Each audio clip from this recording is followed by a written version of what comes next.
for that triumphant Hansa Zimmer track. You did a fantastic job with the score on this movie series. Right, so we're back again for a little more Lego Pirates of the Caribbean. And this is one of the nice things I always loved about this particular game is when you load a save file, it automatically points to the one you were last on, so it doesn't always start at 1 and then you have to flick it over to 2 or 3 if you're on another one.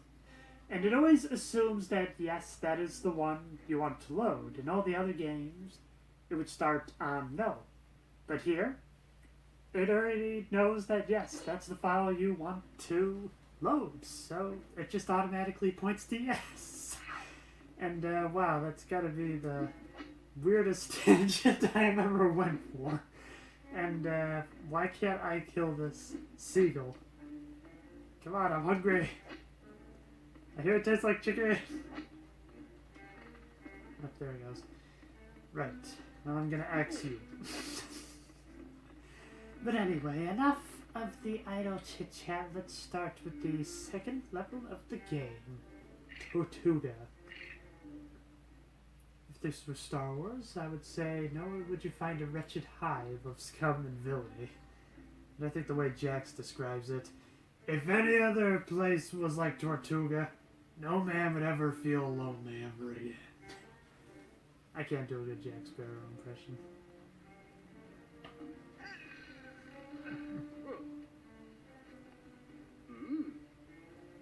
There's just like so much dialogue in this particular scene, I'm not entirely sure where to try to re-impersonate. Kinda love the old rake trick. So obviously he's assembling a crew at Tortuga. Which I guess Tortuga was a real place, essentially. It was a way to try to fend off piracy, so they figured the logic was that if they just filled this island with the best prostitutes and the best rum possible, then perhaps these pirates would just get so used to that pleasure that they'd be like, you know what? We don't need the rhyme shift. We got everything we need right here. Or at least that was the main thing that I heard about. I mean, could be possible maybe it was just some guy that made all this up.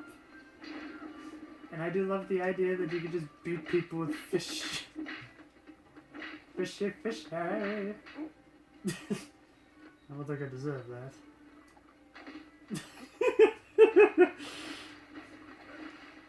It's just like when I was playing Half-Life 2 all over again. Just the idea that, hey, if it's not nailed down, you can do crazy things with it. Okay, so it looks like I need a strong character in order to take care of that bridge.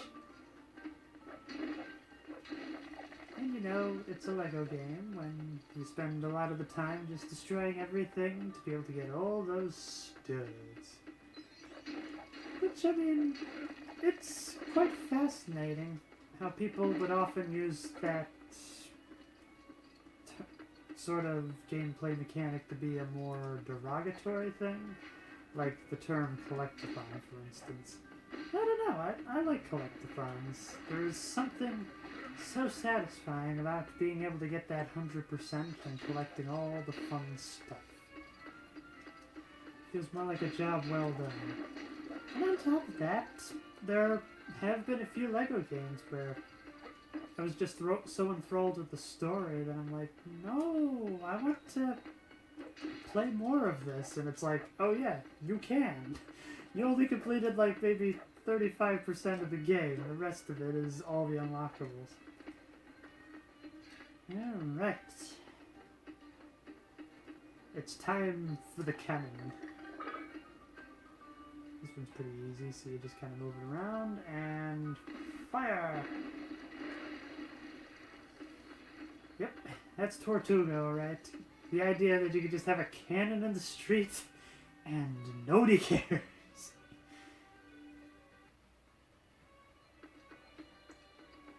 So obviously we got a few more people to collect. Let me see if I can remember their names. So the first one is obviously Mr. Gibbs, which, me being kind of a young kid when I first saw the movie, I always thought his name was Mel Gibson. Because the Gibbs part, but I don't know, maybe that is just the association of it. Wouldn't be the first thing I completely got mixed up as a kid. Like, one of the fun stories I like to tell people is, for a very long time, we never had an official copy of Mulan. So it was recorded off of television, one of those ABC family movie nights or whatnot. Well, I was used to the idea of, like, tapes having, like, corrupt sections or being destroyed or whatnot. So my older siblings would always mess with me, saying that, like, the last 10 minutes of the movie was not on the tape or whatnot, so I would watch the movie all the way up to that point, and then it's just like, oh, well, that's the end of the tape. It was taken over by a commercial, and then from there. And then, like, many, many, many years later, one of my siblings on that same tape watched, like, the last 10 minutes of the movie, and I'm like, well, I've never seen this section before. What's the story here? And so, yeah, it was crazy to think that for a good chunk of my life, I only saw, like, the first hour of Mulan. Like, the last little bit was completely lost to me. Like, the part that they told me that the tape ended on was, well, I'm trying to think if it's a bit of a spoiler, but let's just say it's a little bit of a cliffhanger where... I'm trying to figure out how to be able to say this in such a way that only people have seen the movie would know what I'm talking about, but those that haven't seen it would not find it spoiling. Which, it's a good movie. I think you should watch it if you have not. So, it's the basic idea of, like...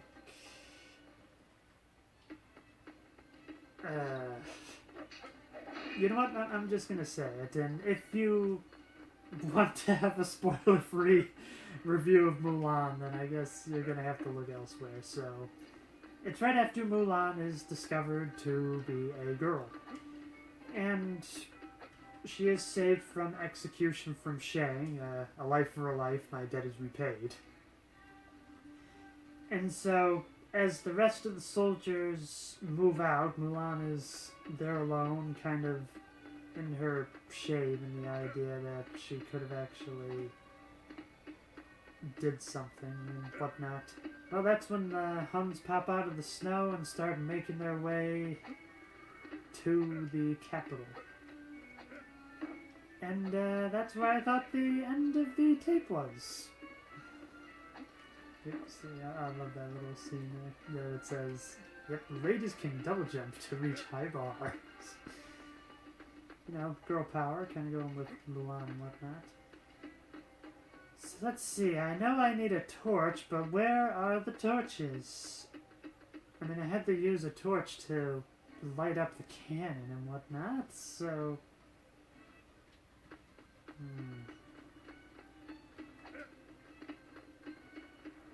No, the torches are gone. Huh. There's like a torch here and there. Come on, it's only been like maybe 4, perhaps 5 years since I last played this. I wouldn't think I'd be having this much of a difficult time with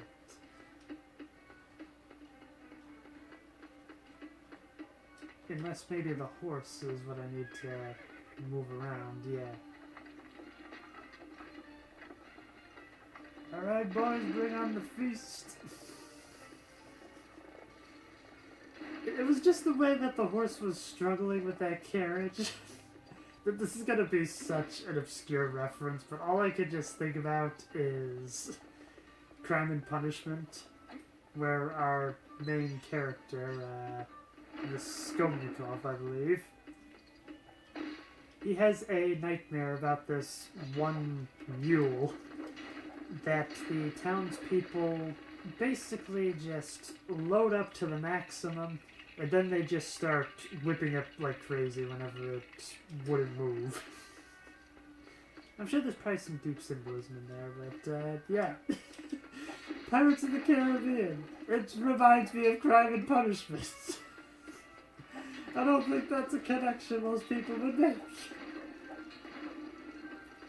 Like, I can maybe understand some people thinking of Alexandre Dumas' work. The idea of, like, the Three Musketeers and whatnot. Kind of going for that, what people call swashbuckling action. But, yeah. I guess that's the way things can be sometimes. The mind has a lot of bizarre and strange associations. So I got a spin wheel of sorts. So I gotta fill that up with water, it looks like. Ah, okay. So, we put this here. Fill it up.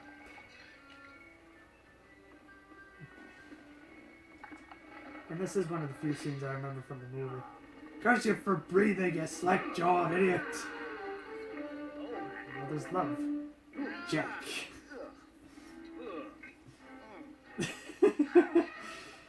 I love the idea he uses perfume instead of splashing him a second time again. Blast off, I'm already awake! That was for the smell. Mr. Gibbs is like, yeah, I can't blame you. I mean, he's sleeping in a pigsty. I would imagine that would stink. Very horribly. Those pigs are sleeping. Get a shovel for that, but I don't have a character with a shovel. However, now that we have a blacksmith, we can actually start progressing a fair ways.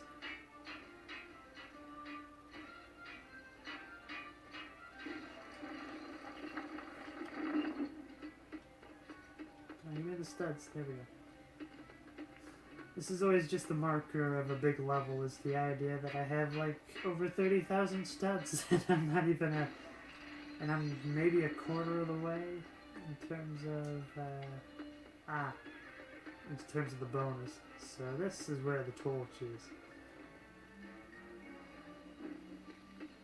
Dinamite. Must be Italian. Hose the candle, it's dynamite. See if anybody gets that reference.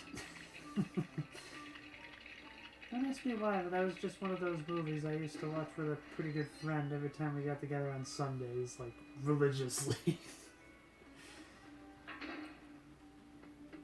As a kid, it was a fun movie, and, well, even as an adult, I feel like it has a very unique way of telling its stories, but, well, not really sure if it necessarily holds up to a whole lot of scrutiny these days. Can I get in there? Yay! I'm not really sure what the light's for, but, well, I guess it just kind of helps light the path. Yes, now if I remember correctly, the next person we collect on our list is the little person. I can never remember his name, but probably one of his most iconic scenes in, well, the first movie is towards the end where the guy's just like, Jack owes us a sheep. But the main scene I remember him for is, well, it's in the third movie where basically he has this miniature rocket launcher and whatnot, and he fires it at one of the enemies and whatnot, and he just goes flying like 10 feet back because of the recoil. Good. It's nice that you can actually carry multiple things. As that was always the issue with at least Lego Indiana Jones, was the idea that once you picked up another object, like say you couldn't hold a shovel and a wrench at the same time, so you dropped the first one you picked up. And it's nice that you can actually carry both this time, so you can just keep up with the shovel. Alright. Marty. I wonder what his name was. I figured being this is more like the 1760s maybe. Perhaps his name would have been Martin, but no, his name is Marty. Unless maybe he went back in time with Doc or whatever. And see, there we go. I like that it's authentic, that you got the recoil in there. That's how you can tell the people did their homework. But I think that's always been a thing that the LEGO games consistently got right. Is just all these little details that just match up with the movies. Dang it, Will, why are you messing with the prostitute? Well, I mean, if she's willing, can I have a turn with her? I don't like how there's just a pig at the table eating clams and nobody cares. But then again, with how much rum is probably pouring through this establishment, I don't think anyone's really gonna bat an eye. It's like, oh, the pig's at the bar again. Aha, we got a minstrel. Well, I'm not sure why we got the epic music going. It's not like there's a battle or anything going on, but you know what? It's a fantastic piece, and I am all for it. Dang it, Will, stop hitting Scarlet! Maybe Angel Marie, because... No, wait, I'm trying to remember, so... They're the two prostitutes in the beginning of the movie that Jack encounters. So you got Scarlet and Angel Marie, I believe.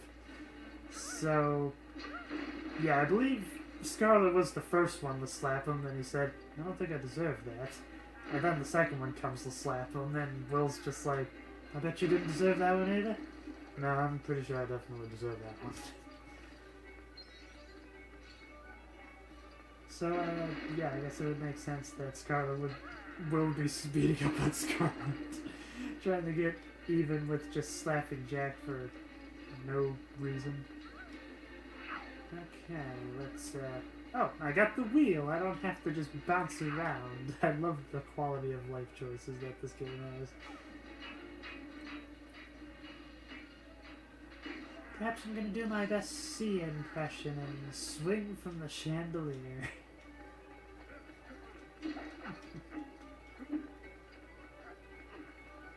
Okay, and now we're back to the normal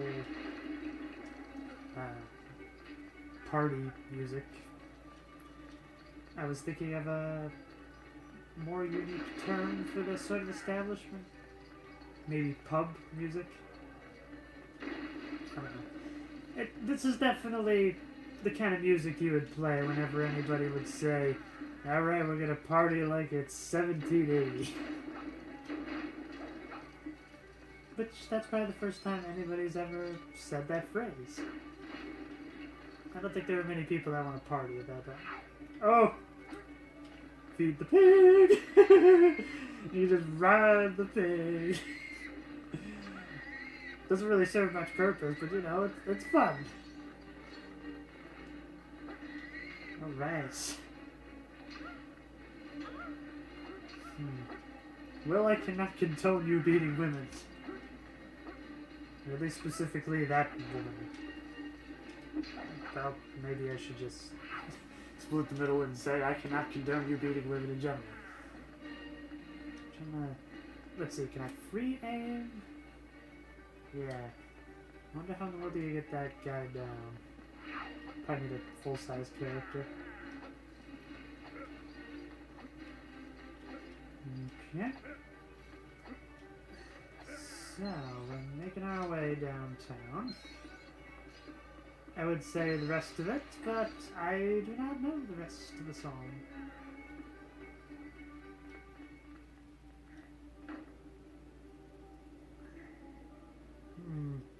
He gets the feeling we are going to be in for some mischief. So it looks like you need some sort of ruby, eh? It must must be around here somewhere. But first, I hope you got some sort of deposit, because we're gonna wreck the room. Like, where? Some sort of drunk rock and rollers. I'm trying to think. There were definitely some famous rock and rollers that would trash the hotel room, but I'm having a hard time coming up with exact examples. Maybe like Glenn Fry from the Eagles, perhaps?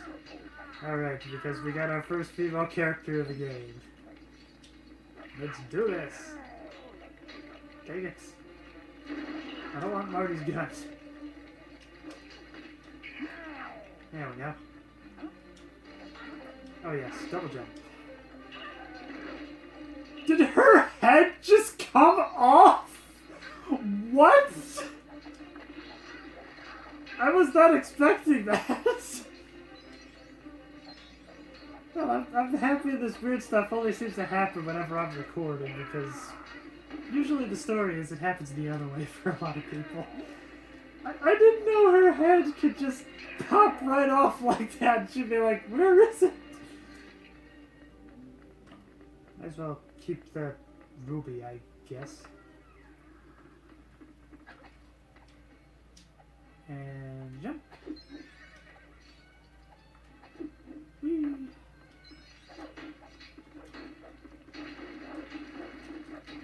Gotta love that they give the advantage to the girls. See, now I feel like that's the way to do a female character. What in the world can the character offer that could not be offered by a male character? I feel like that is the question that isn't brought up as much.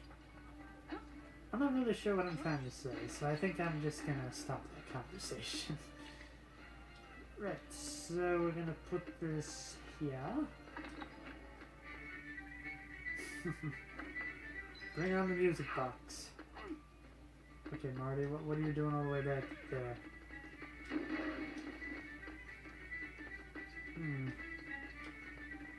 I wonder what the Jolly Roger has to do with this.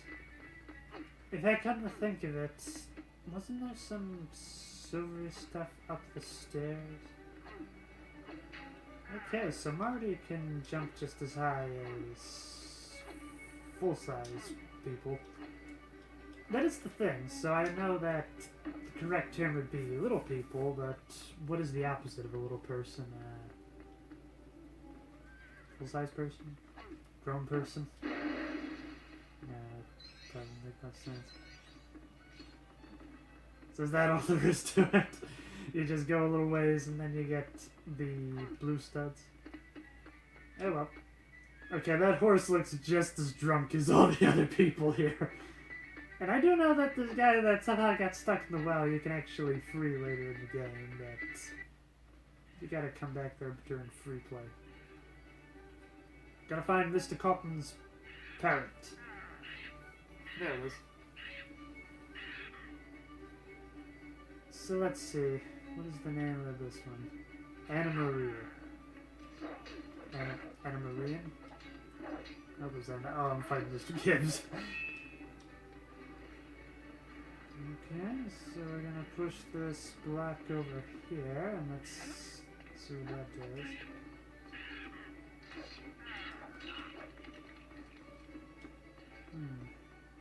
What all there is to it?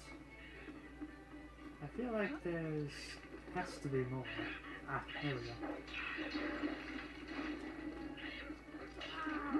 So you just have to keep attacking all the people that Mr. Cotton's parrot is going for.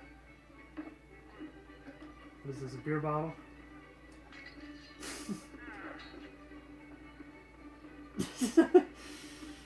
Don't know what that's all about. Okay, where did Mr. Cotton's parrot go now? Didn't go after the prostitute. However, I might. She's a hottie. Actually, there's probably better choices out there. That's because there's no telling what kind of diseases she's got.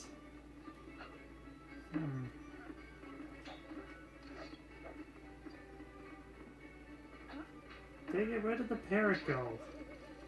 This parrot flew outside or something. Can't go in there.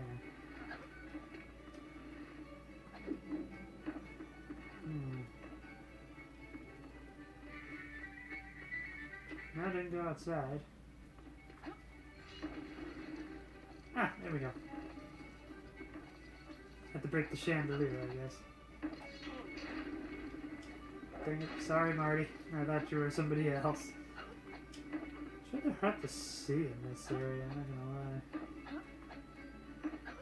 Come back, Mr. Cotton's parrots.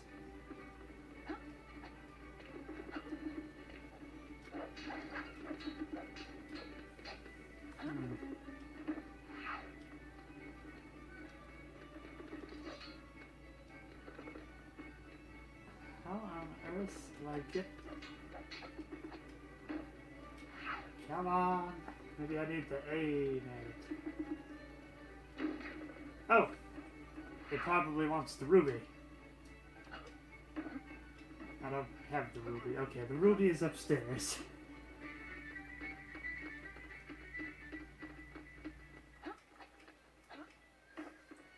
What can I say? I'm just kind of running out of ideas, and this seems like the best idea. I mean, I want you to have it for some reason, so...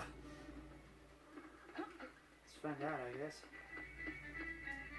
Okay, no, I don't have it, so... maybe the parrot wants a nice apple. I know Barbosa will have a nice, juicy apple. I threw the apple. Right. I'm gonna throw the stool at the... What changed? I don't know what happened. Okay. Well, I guess we're just gonna go back to the boat now. But first, Marty, could you destroy this glass thing? I guess I need a special character for that. Right. Well, I didn't get the stud bonus, but you know what? Getting 100,000 studs, that's awesome! Okay. We are on our way.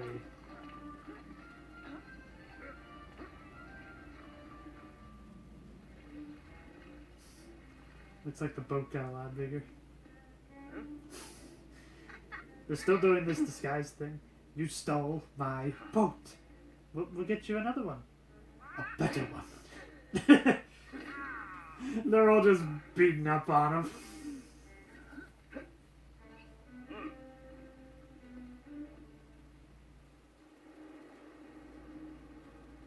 I guess they're just kind of moving along with it. No need to worry about decorum. You must be hungry. And the apple's next. Actually, this Barbaros is a bit different.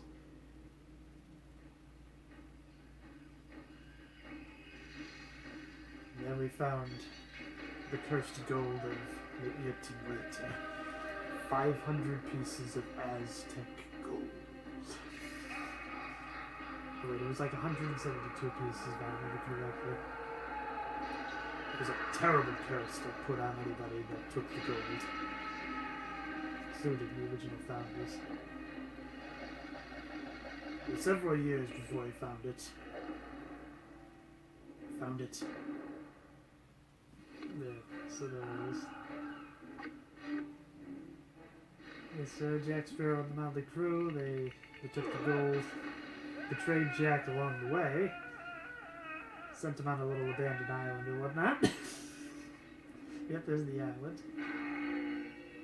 Barbosa took over. There we found the chest. And we took it all. We found ourselves buying the best of luxury all we could. But then, the more we spent, the more we realized that the thirst would not satisfy. The hunger would not be quenched. And so, we've been trying to track down all the pieces, except for one. Yours.